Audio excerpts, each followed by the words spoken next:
Olá, pessoal, tudo bem? Nós vamos continuar o nosso estudo em sociologia na questão da globalização. Passamos por alguns momentos históricos rápidos, né? E agora vamos entrar sobre quando os Estados Unidos conseguem manter a sua hegemonia após o período das guerras mundiais. Tá? Vou dividir aqui com vocês a tela. Dá uma olhada aí, a gente já citou um pouquinho na nossa live, mas a gente vai tocar um pouquinho mais no assunto, tá? Olha só, o Acordo de Bretton Woods consolidaram a centralidade dos Estados Unidos na economia global capitalista. Seu único rival econômico foi a partir de 45, né, a União Soviética, que adotou o socialismo como mercado, como administração. O domínio estadunidense materializou-se na adoção do dólar como moeda internacional, né? Ou seja, muitos negócios internacionais tinham como essas relações comerciais, né, o dólar como a moeda-chave, né, e padrão para todas as trocas financeiras globais. Antes de Bretton Woods, o ouro era parâmetro para determinar o valor das moedas das mercadorias. Uma onça de ouro, né, valor que entre 24 gramas e 33 gramas, correspondia a 35 dólares. No ano de 1944, o Tesouro dos Estados Unidos comprometeu-se a trocar imediatamente ouro por dólares, segundo a paridade até então utilizada.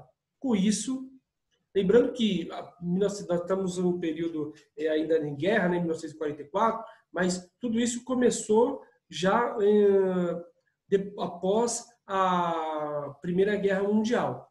Tá? Continuando aí, com isso, o dólar foi escolhido, na realidade, imposto, né, como moeda comum das nações capitalistas e passou a ser referência de intercâmbio internacional. Até hoje, né, quando a gente vê trocas comerciais, até um exemplo do barril de petróleo, a gente sempre cotado em dólares, né? A nossa economia também tem isso, né? Sempre nós temos a cotação em dólar no final do dia dentro da bolsa, ou seja, o mundo ainda é dotado, já é dotado das relações comerciais através do dólar. Com base nisso, todos os países capitalistas passariam a estabelecer os valores de suas moedas nacionais em relação ao dólar. Um grande exemplo disso aqui no Brasil. Quando saiu o Cruzeiro para entrar o real, a ideia era trazer o dinheiro do Brasil em uma situação muito igual, né, no mesmo valor que um dólar. Claro que hoje, com essa pandemia, inclusive, um dólar está chegando quase R$6, né? Há uma disparidade agora. Mas em 1993 para 94, quando foi implantado o Plano Real, um dólar valia R$1. Ou seja, era bem junto, né, o valor entre o real e o dólar. Com base nisso, todos os países capitalistas passaram a estabelecer os valores de suas moedas nacionais em relação ao dólar. Em outras palavras, para saber o valor de cada moeda nacional, é necessário verificar quantos dólares o país tem guardado em suas reservas monetárias. Dessa forma, estabelece um câmbio flutuante, o que significa que o valor de troca de cada moeda nacional, o real, por exemplo, né, varia, ou seja, flutua conforme a oferta e a procura de dólares no mercado financeiro brasileiro. A saída de dólares, a entrada de dólares aqui no Brasil, ou seja, vai pela oferta e demanda. Tá? Voltando aqui, pessoal. Deixa eu ver aqui. Escapou aqui um pouquinho. Voltando aqui.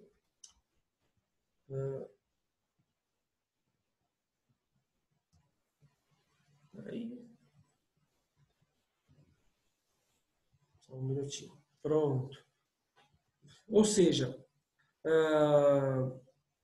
uma perda, né, a fuga de dólares muito rápido, repentina, né, determinada economia, como aconteceu principalmente na Argentina, quando eles deram um calote calote ao FMI, né, isso faz afugentar os investidores e também faz resgatar, as empresas acabam resgatando, diante dessa insegurança jurídica, né, acaba resgatando os dólares, né, o dinheiro que está lá, ou convertendo, né, os lucros para suas sedes fora da Argentina, por exemplo. Isso que levou uma grande crise mundial lá.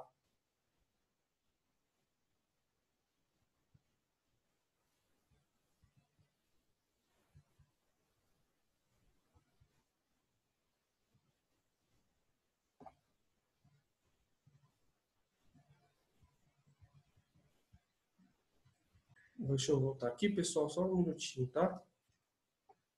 Deu um problema aqui. Pronto. Então, pessoal, a saída de dólar ou a entrada de dólar, ele vai influenciar dentro da economia, né? O valor, a queda, o aumento do valor do dólar em relação à moeda local. Como eu falei, na Argentina houve uma grande insegurança jurídica. Na verdade, há, né? Desde 2008, o Macri tentou recuperar um pouco lá a, a economia, tentando manter algumas relações com a França, reforçando, tentando forçar também o governo argentino relações com o Brasil, para tentar diminuir a crise econômica, já que um calote da Argentina trouxe muita insegurança jurídica. O que seria essa segurança jurídica?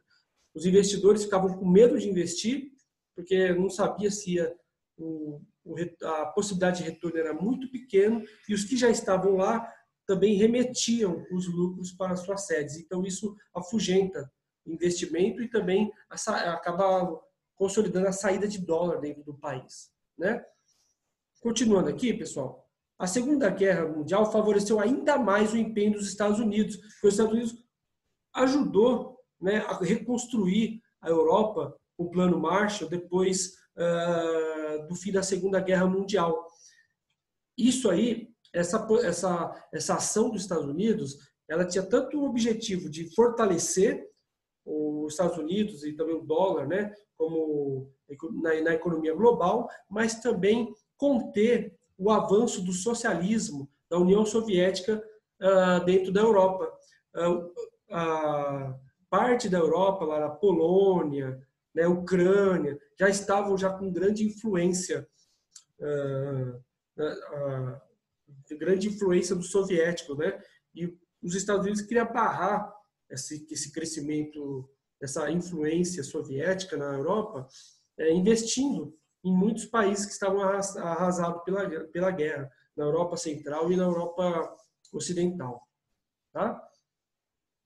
Então, podemos dizer que o capitalismo norte-americano reorganizou o mundo, né? Principalmente o Ocidente. As ideias vinculadas ao Plano Marshall, que eu acabei de falar para vocês, né, o financiamento dos Estados Unidos para ajudar, eram de ajudar os países destruídos do conflito. Né? Repetindo o que eu estava falando. Agora, esse é o mais importante. Os resultados dos investimentos e dos esforços estadunidenses para reconstruir o capitalismo na França, Itália, Grã-Bretanha, na Alemanha, era visível. No período de 1950 a 1960, índices de crescimentos econômicos nunca antes na história puderam ser observadas na Europa Ocidental. Ou seja, era a Europa se reconstruindo, né? Tendo uma reconstrução pós-guerra e os Estados Unidos se estabelecendo como uma grande força global. Essa política financeira, né, como eu já falei, contribuiu para que os Estados Unidos consolidassem o papel de potência mundial e, desde então, controlassem o funcionamento da economia global. Os estadunidenses puderam desfrutar de privilégios obtidos pela condição de fornecedores de principal moeda internacional, o dólar, e no contexto da Guerra Fria. As questões econômicas estavam relacionadas de maneira direta às questões militares. E europeus e japoneses contavam com a proteção dos estadunidenses contra a ameaça da invasão soviética durante a Guerra Fria, né? A partir de 1945 até início dos anos 90, teve em 1990 a queda do muro, em 92 ainda tinha uns resquícios da antiga União Soviética, né? No final de 92 acabou de vez a União Soviética.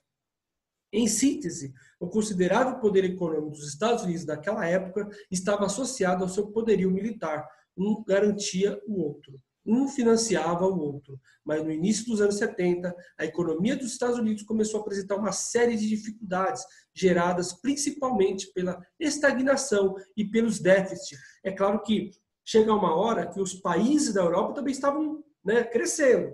Né? Ou seja, e aos poucos, essa influência dos Estados Unidos ia acabar não sendo assim tão importante como foi antes na reconstrução. Tá? O governo estadunidense promoveu, então, certas reformas financeiras que repercutiram de maneira profunda na economia mundial nas décadas seguintes. Compreendê-las é fundamental para entender o significado de globalização da atual instabilidade econômica.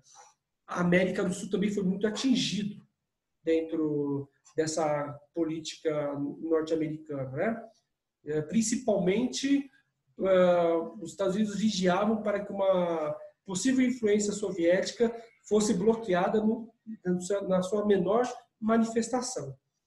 Ok?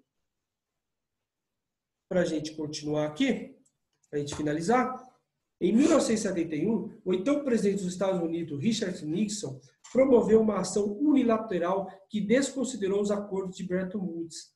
Para resolver essas dificuldades, esse governo desvalorizou o dólar e acabou com a vinculação de sua moeda ao ouro. Além disso, foi estabelecida uma taxa adicional de 10% sobre os produtos estrangeiros importados, que entravam nos Estados Unidos. Com essas medidas protecionistas, os Estados Unidos combateram diretamente a concorrência comercial das mercadorias japoneses e europeus que estavam se recuperando após a Segunda Guerra. Os fabricantes estadunidenses obtiveram, assim, vantagens significativas na disputa do mercado inteiro com os estrangeiros. Os aliados dos Estados Unidos protestaram contra as medidas unilaterais tomadas por Nixon. Em dezembro de 1971, no entanto, acabaram por concordar com essas políticas, pois não tinham outra opção, já que dependiam tanto dos recursos como a proteção militar desse país.